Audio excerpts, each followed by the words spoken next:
March 1 മുതൽ മുതിർന്ന പൗരന്മാർക്ക് കോവിഡ് വാക്സിൻ ലഭ്യമാകും. ഇതിന് എന്താണ് ചെയ്യേണ്ടത്? ആർക്കൊക്കെ വാക്സിൻ ലഭിക്കും? 60 വയസ്സിന് മുകളിലുള്ള എല്ലാവർക്കും 45 വയസ്സിന് മുകളിലുള്ള ഗുരുതര രോഗമുള്ളവർക്കും കുത്തിവയ്പ് എടുക്കാം. 45 വയസ്സിന് മുകളിലുള്ളവരിൽ ക്യാൻസർ ബാധിച്ചവർ, വൃക്കരോഗമുള്ളവർ, ഹൃദ്രോഗികൾ, പ്രമേഹ രോഗികൾ, അമിത രക്തസമ്മർദ്ദമുള്ളവർ എന്നിവരെയായിരിക്കും പരിഗണിക്കുക. വാക്സിനേഷനു വേണ്ടി രജിസ്റ്റർ ചെയ്യുകയാണ് ആദ്യം വേണ്ടത്. അതിനായി കോവിൻ ആപ്പ് 2.0 ഡൗൺലോഡ് ചെയ്യണം. തുടർന്ന് സ്വയം രജിസ്റ്റർ ചെയ്യാം. ആരോഗ്യ പ്രവർത്തകർക്ക് വാക്സിൻ നൽകുമ്പോൾ നേരിട്ടുള്ള രജിസ്ട്രേഷൻ സാധ്യമായിരുന്നില്ല. വയസ്സ് തെളിയിക്കുന്ന രേഖയാണ് ആദ്യം വേണ്ടത്. രജിസ്ട്രേഷൻ ആരംഭിക്കുമ്പോൾ നൽകുന്ന വിവരങ്ങൾ ആധാർ പോർട്ടൽ അല്ലെങ്കിൽ ഓൺലൈൻ വോട്ടർ പട്ടിക എന്നിവയിൽ നിന്നുള്ള വിവരങ്ങളുമായി ആപ്പ് തന്നെ ഒത്തുനോക്കും.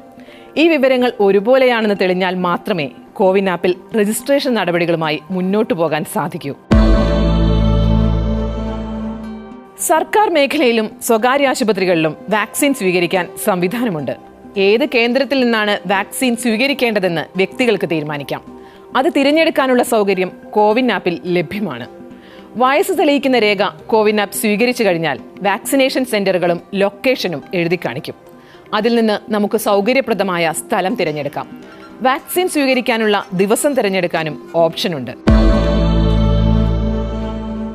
സർക്കാർ കേന്ദ്രങ്ങളിൽ നിന്നാണ് വാക്സിൻ സ്വീകരിക്കുന്നതെങ്കിൽ പൂർണ്ണമായും സൗജന്യമായിരിക്കും. സ്വകാര്യ ആശുപത്രികളാണ് വാക്സിൻ സ്വീകരിക്കാൻ തിരഞ്ഞെടുക്കുന്നതെങ്കിൽ പണം നൽകണം. തുക എത്രയെന്ന് കേന്ദ്ര സർക്കാർ ഉടൻ അറിയിക്കും. കേന്ദ്രം തന്നെ നേരിട്ട് വാക്സിൻ സംഭരിച്ച് സംസ്ഥാനങ്ങൾക്ക് നൽകുകയാണ് ഈ ഘട്ടത്തിലും ചെയ്യുന്നത്. രാജ്യത്ത് എവിടെ നിന്ന് വേണമെങ്കിലും വാക്സിൻ സ്വീകരിക്കാം. തിരിച്ചറിയൽ രേഖയിലെ മേൽവിലാസത്തിലുള്ള സംസ്ഥാനമോ ജില്ലയോ വേണമെന്ന് നിർബന്ധമില്ല. ഉദാഹരണത്തിന് കേരളത്തിലുള്ളയാൾക്ക് കർണാടകയിലോ ഉത്തർപ്രദേശിലോ കുത്തിവയ്പ് എടുക്കാം.